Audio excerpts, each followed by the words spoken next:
Vous vous séparez et vous vous demandez qu'est-ce qui arrivera de la maison, qui devra la conserver, qui devra payer quoi, etc.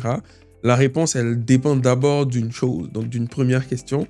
Étiez-vous marié ou est-ce que vous étiez plutôt conjoint de fait? Si vous êtes marié, la résidence familiale, donc la maison, fait partie en fait du patrimoine familial. Sa valeur se partage à parts égales de façon générale, peu importe qui l'a payé et qui est propriétaire selon l'acte d'achat. Si vous êtes plutôt conjoint de fait, le régime de loi a changé depuis le 30 juin 2025. On a un nouveau régime, donc le régime d'union parentale qui s'applique automatiquement aux conjoints de fait qui ont un enfant qui est né ou adopté à partir de cette date-là, donc à partir de juin 2025. La résidence de la famille entre alors dans un patrimoine également à partager. Pour les autres conjoints de fait, donc qui ne sont ni couverts par le régime d'union parentale ou par le patrimoine familial, on va se fier sur les règles de propriété et de l'indivision. Ce qui ne veut pas dire que vous n'avez aucun recours.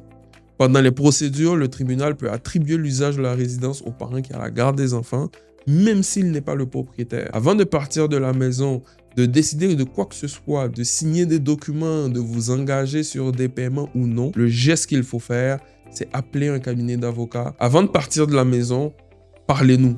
Ce geste-là a des conséquences et pourrait vous sauver des milliers de dollars.